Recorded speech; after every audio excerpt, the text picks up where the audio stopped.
thought that I was gonna ask everybody questions and they were gonna answer them. We figured we're gonna change it up a little bit to allow, we're gonna kind of say what each of us does. We're each professionals in esports in some format. And you don't really get professionals of the differences that we have in our background and things of that nature. So we're gonna go through those real quick. I'm gonna ask a couple questions to everybody here, and then we're gonna let you ask questions. We want you to be engaged, and we want you to ask us stuff that you may not be able to ask, especially your parents or even your teachers in school, because your teachers probably don't know nearly as much about esports and gaming and all that stuff that we do, right? So feel free to ask questions once we start saying that, right? We'll come and we'll give you the mic, you can say it, or if you don't want to, and you just want to raise your hand, I'll come over and tell me your question, I'll bring it back, right? So I'm going to let Dr. Katie start, and then we're going to go right down the line. I'll probably go last. Introducing ourselves. Dr. Katie, tell us who you are and what you do. Hi everybody, I'm Dr. Katie Bartolo. Hi. I'm the medical doctor, so I do sports medicine, and I work over in Chapel Hill at UNC. And I am the creator and the director of the Carolina Esports Center for Performance Health over in Chapel Hill. And so I see patients in my clinic and gamers who might have issues and things like that, but I also do a lot of research to try and find ways to prevent gamers from having health problems to begin with. So that's me. Hello everyone, my name is Chantoni. I'm the director of esports at North Carolina Wesleyan University. I guess I'm on a little bit of the day-to-day, so budgeting, traveling, competing, recruiting, all the whole nine that an athletic director does. I basically do the same thing, but virtually, video games, right?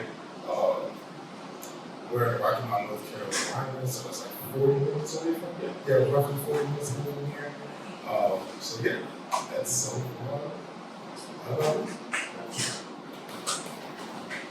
What's up, everybody? My name is Tony Brown. I'm the CEO of Blackpoint Studios. Actually, built my own gaming and film studio. What we do here is tributes to fallen soldiers, and we help youth with anger management through gaming. Also, we do tournaments. A couple of you guys was in our last tournament, won a couple $100 from us. It was a great tournament. Plus, we try to empower the youth into learning about gaming. So if you build Fortnite maps, we're welcome to bring you on the team, hire you, and take this esports to another level. And my name is Jeff Palumbo. I'm the director of esports at Paul Hamilton. I actually go around, talk to people throughout the country in K-12, higher education, municipalities, and I help schools set up esports spaces. So we do everything, I help them with everything from the desks and the chairs to the design to the layout to the lighting, all the way to how it feels, how it flows, all the art on the walls, and technology that goes along with it. So it's a very different job that's usually in esports. However, we're seeing more and more jobs being created. We're seeing a lot outside of your normal game, like production, marketing, business, finance, law, all those. There's also a ton of medical fields that are popping up because gaming hasn't been, in this aspect, has not been around as long as a lot of other institutions have. So the more, let's call them odd things are happening that the medical field themselves have not seen as much, and that's where Dr. Katie is. So starting off our questions, Dr. Katie, with the increase in popularity of esports as well as gaming, what are some of the things that you're seeing through gamers that not only can young adults and kids and students that are playing games, what can they do to, what are you seeing and what can they do to stop it that might just be, maybe it's standing up every 15 minutes, maybe it is sitting a certain way, maybe it's wrist type stuff. Do you have anything for these kids specifically? Neck and lower back pain and a lot younger people than we used to see. As Jeff was saying, also a lot of hand and wrist complaints, whether it's just, some tendonitis when your tendon gets inflamed, or maybe a nerve being pinched in your elbow. So I'd say one of the main things that you can do today is just making sure you're taking regular breaks. So depending on whatever game title you're playing, go times where it's just a more natural time to take a small break.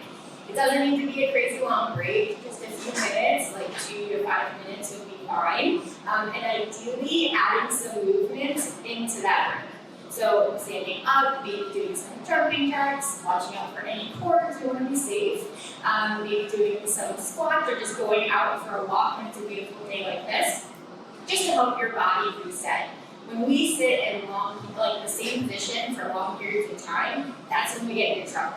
It doesn't matter if you have the fanciest, most expensive gaming chair around, if you sit in that chair for hours on end without getting up, you will still have problems. So just make sure that you're trying to take regular breaks and just, have it scheduled. Decide when you're going to get up and then move around and go with your friends and it'll make it more fun. And a quick follow-up on that. Would you say that being that a lot of people are practicing, especially if you're playing a game that takes longer, like a Rainbow Six Siege or League of Legends, do you think, as a medical professional, that by getting up and moving around, everything is the same, all the players are the same, those who get up and move around in between rounds and stretch out or go outside just to take a breath, do you feel that they might be a better and stronger competitor over time for the ones that just sit there hour after hour?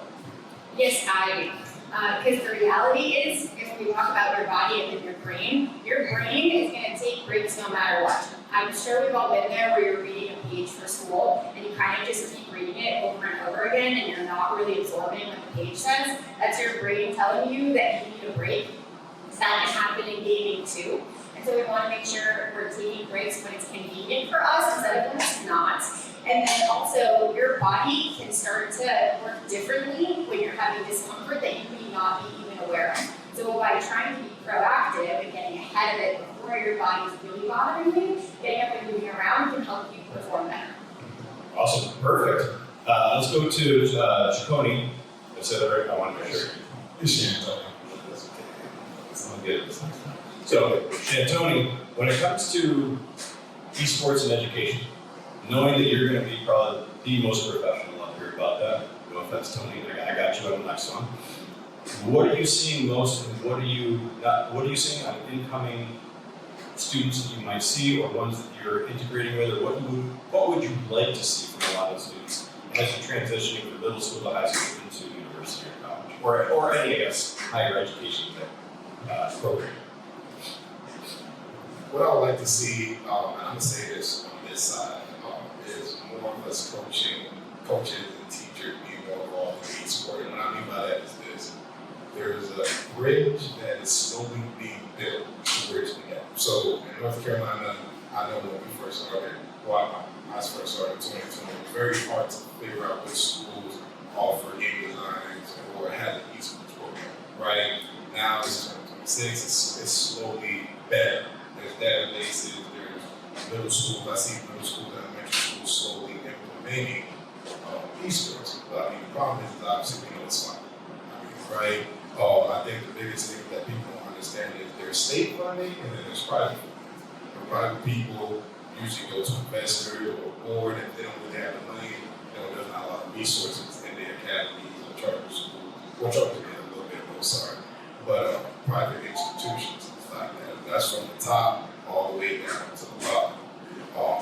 But like I said, what I would like to see is us trying to bridge the gap with both of them. So like college coaches can take initiatives to go to middle school, high school, elementary schools, talk to teachers, educate administrators about esports and how they can help students, in different career path fields, whether it be game design, whether it be media, whether it be in law, whether it be as a doctor, with sports medicine and things like that. So I think all of us as a whole need to take better initiatives to educate the youth and help lay out the structure on how we should look from pros to college, high school, middle school, and also elementary school. That's awesome. And another follow-up to that is a lot of students right now think that being the best player means getting the most skills, making sure that you're getting first place and stuff like that. As a professional coach, for students that are coming in, what are some of the skills and characteristics that you like to see in a student that may differ than just being the carrier? For me, it's definitely accountability and communication. I feel like effective communication can help everybody speak one language, and accountability shows that you're able to learn and grow and hold yourself accountable. So that and you're also responsible for your actions, and it shows with the leadership. Yeah, and with that, there are things that, what could they do, even if they're not part of the esports team yet? Because sometimes in middle school, as you said, we're trying to bridge that gap, right? You and I are doing kind of doing the same thing, you from the perspective of getting the word out, how things happen, and me and actually helping with the design. But as part of that, if their school doesn't have a team yet, and they don't have something like, this amazing organization that Caleb runs, what could they practice online, or what could they practice with people that they might team up with, just wherever they are in the country? Outside of that, what does taking accountability and communication look like to you? It's not screaming, it's not doing slamming your hand. Accountability isn't being grumpy after a match. What are some of the things that you can say, hey, start trying to practice this today? I always advocate for networking. I think networking is a huge thing. I don't know why it's underlooked, kind of, but it's definitely a huge thing. So I played college football, but when I was in high school, my coach sent out some of my tape and stuff like that, but I sent out some of my tape, and I reached out to coaches, and I sent film and said, hey, you're looking for what I can improve on and things like that. And you'd be so surprised how much answers you'll get. I feel like coaches do like people taking the initiative to reach out, whether you're 5, 10, 2, 25, whatever the case may be, to like network. And you might have other skills that they're looking for. So you might just be a media person, right? I think esports media is definitely growing, and a lot of people need media, especially on the collegiate level, especially D1 now. You get signed and you go visit, it's like a whole TV show experience, right?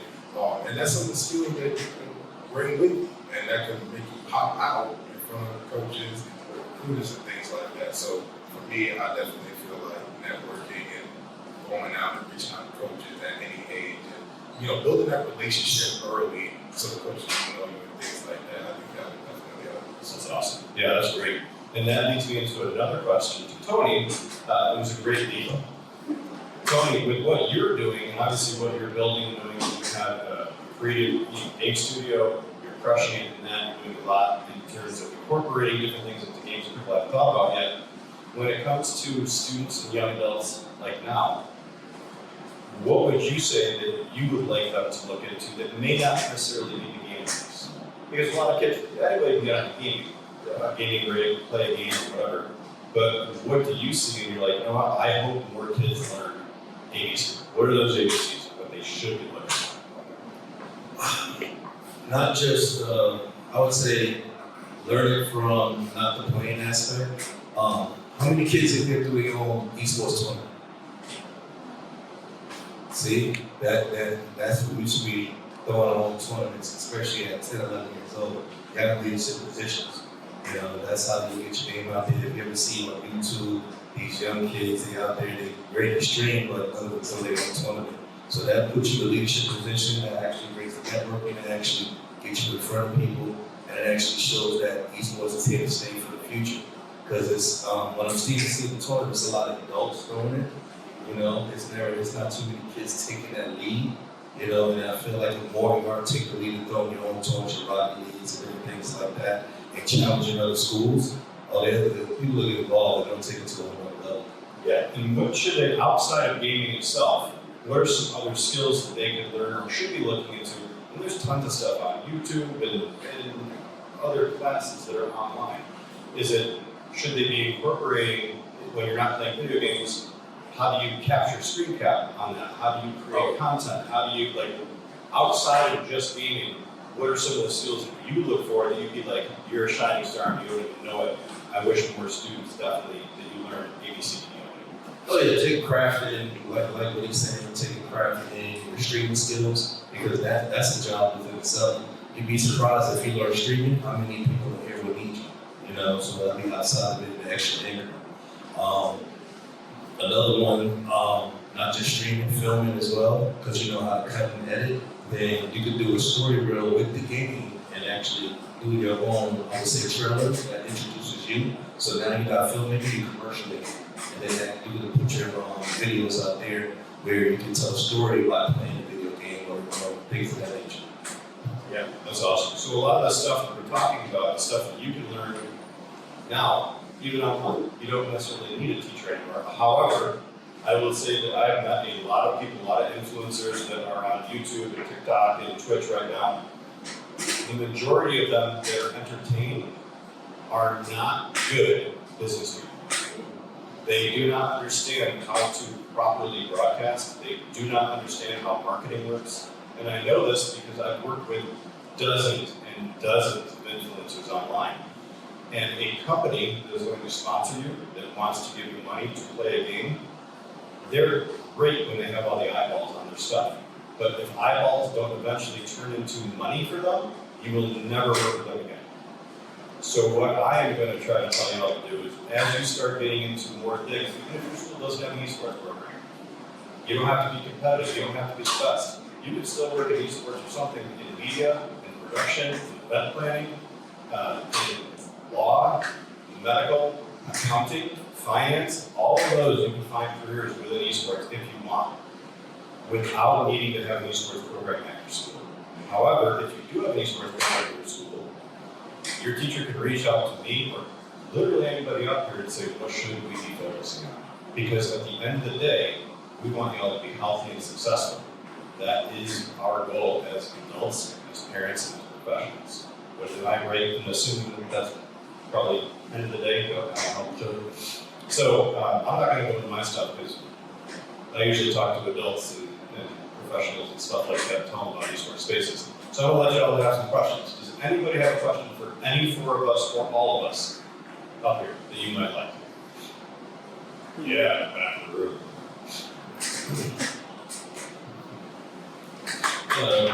So I play pretty intense gaming sessions every day. My wrists and my fingers. Yep, I do that. Guiding daily. What's a good warm-up routine or in between games that I can do, like specific stretches on your wrists and fingers that might help kind of lead with these players?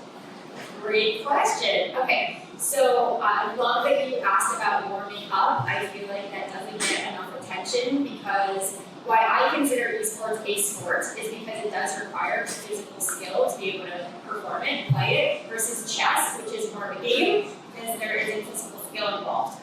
So warming up is really important to prime your body to be able to perform really well. So a good warm-up will include moving your joints through their full range of motion. So something simple, just like you were kind of doing, is doing some of these like circles with your wrists and bending your elbow back and forth through its full range of motion. Same thing with your fingers. Also really love this one where you're tapping your fingers to your thumb. You can actually increase the speed. Really helps warm up your fascicular muscles. When it comes to stretching, there are two different types of stretching. There's the one that most of us are familiar with, where you kind of go in a position and you hold it there and you count to 10, like when you're doing, hamstrings like this, or we see, I can't really do this one, holding mic, but we see a lot of people sometimes on TV when we're watching pros, kind of doing something like this, and they're holding it for a long period of time. That's called a static stretch, when you're just holding a position for like a certain amount of time.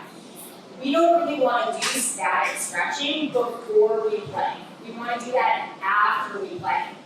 This is because research has shown it can increase injuries and actually can affect your reaction time, which we do not want in esports, right? We want to be able to react really quickly if feeling sick. So instead, before playing, we want to do something called dynamic stretching. So dynamic stretching kind of looks like that warm-up because you're moving throughout the full range of motion, but you're just holding it a little bit longer, right? So for example, instead of doing like this and holding it for 10 seconds and like this, we're gonna do something more like this, right? So we're getting all the way to that end range of our wrist, so we're getting a stretch, but we're not holding it for too long. And that's my recommendation for pre-gaming, pre-competition warm-up and stretching. Oh, eyes. Let's see. That's my question. That's not your question. I'm looking for it. Yeah, so I'm actually actively doing research on eyes, so more to come on that. But One of the most important things is to take a break looking away from the screen. There's not like a lot of rehab you can do for your eyes. Your eyes just get fatigued from looking at a digital screen really close up. So the best thing you can do is look away from the screen to something further away, ideally like 15 to 20 feet away from you. Like imagine yourself, you're about 5 feet tall and 3 to 4 of you lying across the floor that far away. And just kind of look out there for maybe about 20 seconds to 30 seconds, just to allow your eyes to reset. I also recommend to my gamers that they use rebutting drops. You can get like refresh or sustain or rebutting drops or like tears, artificial tears. And just to put them in regularly, as oftentimes we don't blink as often when we're focusing and staring at a screen, and that can contribute to eye fatigue as well. And there's really no risk involved with that as long as you're keeping it clean. What the gunners? Like the yellow, watch the Yes. Okay. So as far as the blue light blocking glasses, right now I would say the enthusiasm is currently outweighing the evidence. We've definitely seen mixed evidence on that. Some things saying it can help, some others showing it really doesn't make a big difference. That said, there's not much to say that they're harmful. So I'd say financially, if you can afford them, you can use them, but we shouldn't look at them as a cure-all. I think that's the biggest risk, is to think, hey, I can sit here and I can just game for hours on end without taking eye breaks because I'm wearing my fancy glasses. That is the biggest harmful piece to using those glasses. So making sure that you're still taking breaks, but I don't have any issue with using them. Awesome. Yeah. Great. All right. Great question, thank you. More questions? Who's got one? Anybody got them? I'm gonna call for that, y'all know. Yeah, go touch the grass. It's right there. Get it straight.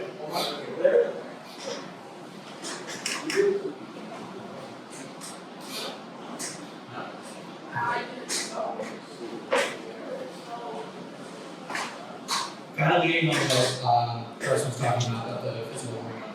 What about like in terms of mental warming up, whether it's like strategy, stuff like that? I personally, I'm a coach as well. I teach my kids to play other games. Biggest thing to have on is Tetris for problem solving, quick thinking, all that stuff. And that obviously helps them for Fortnite and all these other games. What would you recommend in terms of that kind of warming up? Yeah, so kind of along that line, but a little bit different because you're kind of almost like cross training. It's so gaming, but you're cross training to like slightly different types of games. But something that we can do to help with competition, and I talked to the esports teams at UNC about this, is using visualization before competition. So a lot of traditional athletes use this to help them perform at a higher level. So what that looks like is the more oriented you are, the more detailed you are in doing your visualization, the better it is. So it looks like sitting quietly with players with their eyes closed, and you can be slightly guided, like you could talk them through it, like we enter the arena, what does the arena smell like? What does the air feel like? Is there a light breeze from the air conditioner? Like that's the amount of detail I'm talking about. And you have them visualize coming center down, setting up their peripherals, like what is the whole experience looking like and feeling like, and walking them through that from the beginning to the end, doing that successfully. So at any point they end up somewhere where they're having negative self-talk or a negative outcome while they're doing the visualization, we need to reset because the idea is the visualization is the ideal outcome, exactly how we want it to go. And research has shown that can be really helpful for performance. And like I said, we see football players, soccer players, baseball players doing things like this to help them. I also, to kind of like have to talk about something like that toxicity of like the emotional regulation, right? So something happens and you feel annoyed or frustrated, and then it starts kind of getting the best of you. Your emotions are getting away from you. You need to do work beforehand to deal with that, because when you're in it and you haven't done the work, you're going to have a hard time getting out of it, because at that point you just have to walk away. You can't just stop playing when you're in the middle of a competition. So doing mindfulness practices, which you can look up some really great examples online and YouTube videos and things like that, has been shown to be really helpful with that emotional regulation. So you're less likely to be reactive, you're less likely to completely unravel if you don't perform a skill correctly or something like that, that you'll be able to reset a lot faster and get back into the game and not getting, like essentially shaking it off. And they can help you do that, but by doing mindfulness. So I recommend doing a mindfulness session or some visualization sessions at the beginning to kind of help get your mindset in the place. So I'm gonna pick up where Chantoni, what are you putting the captains through? Because obviously when you're coaching, you need to when you have your team, that's one thing, putting them through that, getting ready, but how are you helping captains become captains? So I'm transparent.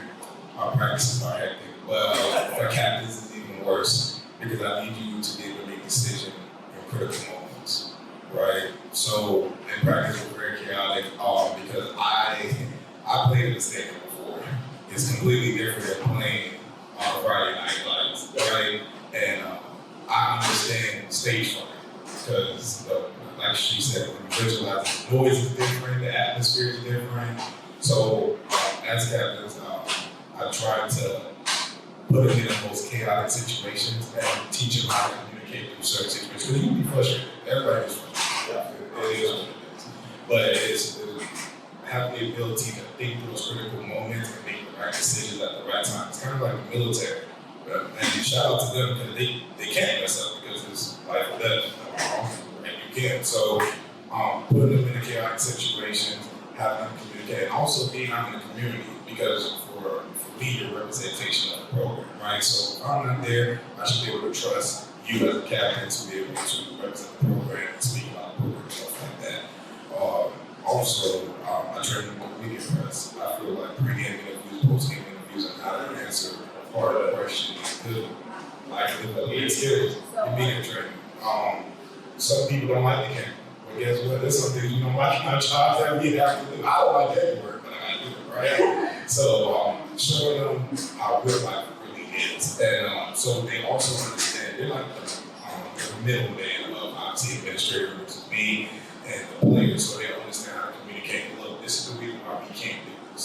It's because of this is how it works, right? So giving them the one-on-one coaching as well. But like I said, practice is hectic and very rigorous because I want them to understand execution is long.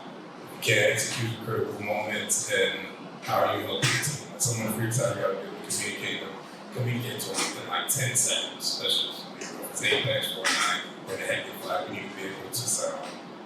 That's one team, one unit. So yeah, that's what we do.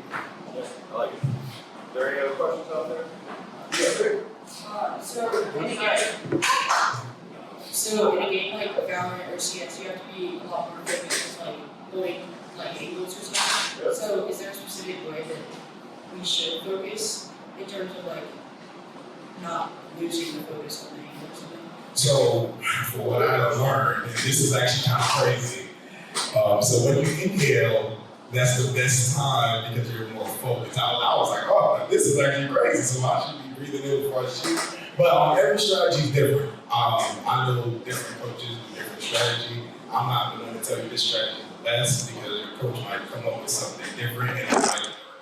Right? But for me, I like I said, for me, my team, we always constantly communicate. Like someone here at this point, they're all constantly talking to each other. I always preach, always communicate what you're doing so other people can understand what they need to be doing. So for example, if I'm flanking right, I'm looking on the left, I see you flanking right, right? I don't want silence. I don't want to hear I thought, no, you didn't communicate. Why didn't you communicate? We all don't have the same brains, right? And also it builds continuity. So now you know if he's doing this, you know what to do, right? So that's my thought. Breathing. Yeah, the breathing stuff is actually great. So I got a question on that. Tony, when it comes to the military, do they not teach you to breathe things? As a big part of the military stressful situation? Yeah, we're called the double L's, legs and lungs. Those are the two things that you gotta work on. You know, I even teach classes, breathing technique classes up in Fayetteville. I was showing earlier about the garden and meditation. Learn how to calm down and being normal in chaos, comfortable with chaos. So a lot of things we was talking about earlier was like getting frustrated, throwing the thing at the screen or throwing the joystick down or just outbursts. We heard a couple of those today. So it's just little things like that. We noticed that he's got to learn how to breathe and calm down, let out the issue of guys against him. That does outbursts. But the most of all, knowing how to gel, knowing how to what each other is thinking. And the only way you're gonna get that with your team, your left and your right of you, is playing together, but knowing their weaknesses and turning into strength, and knowing that when you lose, don't get frustrated, take that as a learning lesson, and come back better. Because I know some people get down because, they like, only if I had this, or only if I done this, so it just wasn't that situation at that time. So just take that, take a heed, come back, and understand what we call Murphy's Law in the military. Anything that can go wrong will go wrong. So once you understand that at a very young age, you start applying to the rest of your life after that. I got one more thing. Anybody got a question? One big thing I'll add, and it'll come down to careers. Two things will help you more than me. Any good players or the best player, because I've met the best players. And I'll tell you something, if your attitude is not right and you're not kind, nobody will work. If you are disrespectful, nobody will work. I see 5 people right now on their phones that y'all don't know what you're doing because you're kids. You have 4 professionals up here trying to help you. We already work this. We do this. And y'all don't think that we know what we're talking about or what we're saying isn't effective. That level of disrespect, if any of us, you happen to come up for a job interview later, we're all going to remember that. And guess who's not getting the job? As you grow up and as you get older, kindness and respect are going to take you far further than anything else, as long as you have some sort of qualification that goes along with it. Am I saying anything that is incorrect on that? So, for all y'all that don't know or think that what we're saying doesn't matter, go ask your parents. Do you think what they said mattered? Every parent that is here right now will be like, yup. Because we're at the top of our games. The esports industry is extremely small. I've been doing this for 16 years. I have done things that most people in the world have not done in the game. Do not throw away what something is saying because they're older. Instead, say, if they're telling me, it's probably something I should know, even if I'm not going to use it now. Put that marble in the back of your head and let it roll one roundabout, because eventually, you'll be like, somebody told me that sometime you're going to ask questions. Did I misspeak in any of that? No. Okay, respect and kindness are a big thing. Any last questions? Because Caleb was looking at me like, be done. I got stuff to do, we got games to play. I have a question for Chantoni. What do you think right now, as far as your awareness level is for parents and educators in elementary and high school when it comes to the fact that there are esports programs that are available and also the different types of majors working in concert with esports, and then also what can we do to raise that education level?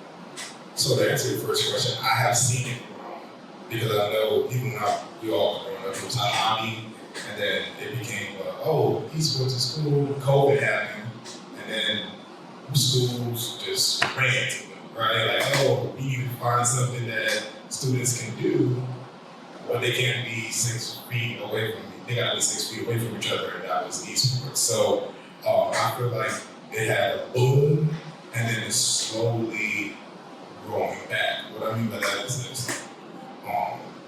They went from, hey, that's cute, they're playing video games, to, hey, this can tie into this, this, and this.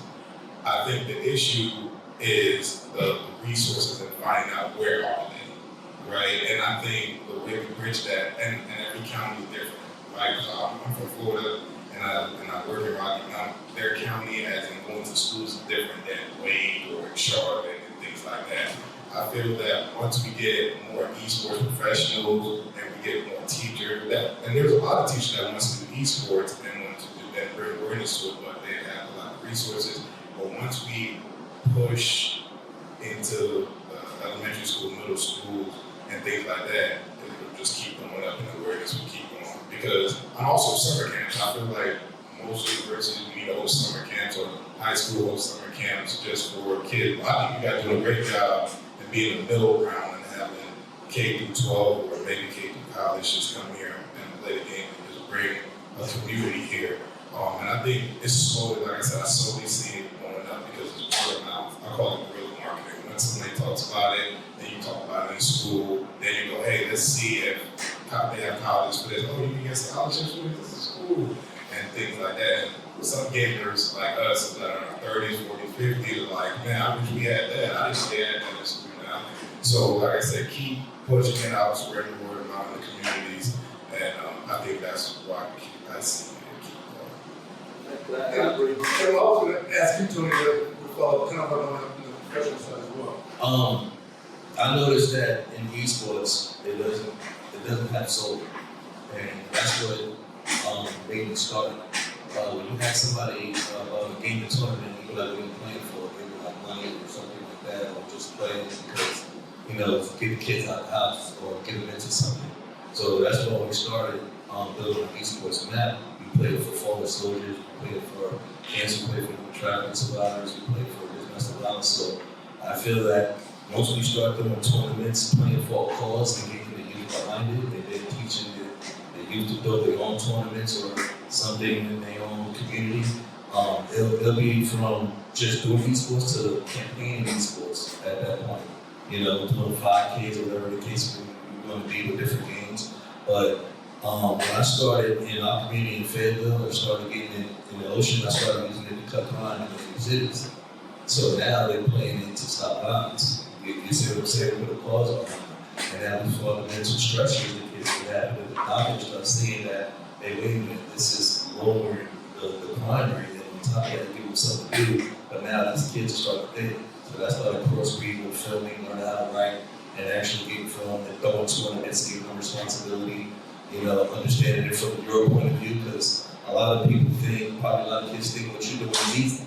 Now, understanding to throw a tournament is real hard. You got to deal with a lot of emotions. You got to deal with a lot of parents. You got to deal with make sure everybody on time, make people stay engaged. And I feel like once they get the responsibility, it won't be like when we turn 50 and they turn 30, like now what you talk about, mom and dad. Because I got kids of my own, and you put them in the responsibility role. Now when you talk about they expect it more, you'll start doing it. People stand behind the kids. I noticed that. So once your kids take that leadership position and get other schools and other kids involved, and you might meet a young lady that want to be her and say, hey, I want to go into this field with you because I'm not the esports, my brother's esports, but I'm in medicine. So they look up to you, they look up to, they see you. So just being out there and giving a leadership position will take us to a whole other level. Yeah.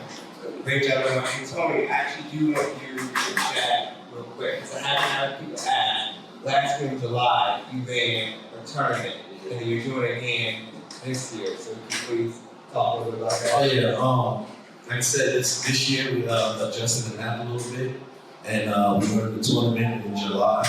Some cash prizes, of course, for some guys that we want to see that we actually talk to the parents. We turn the cash into Roblox. But this year we're playing for another group of fallen soldiers. They will be added to the map, and hopefully we'll get some schools and stuff involved. We'll add their logo to the map as well.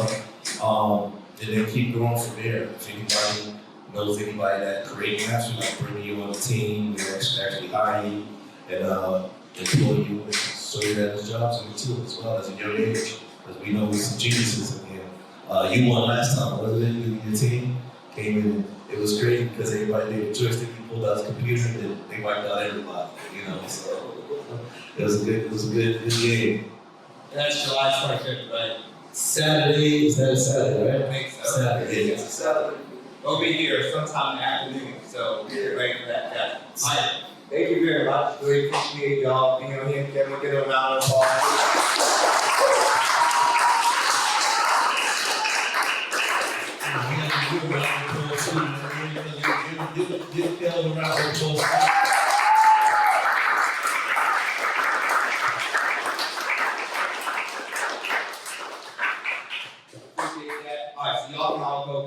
playing now, and we're getting started with the next time.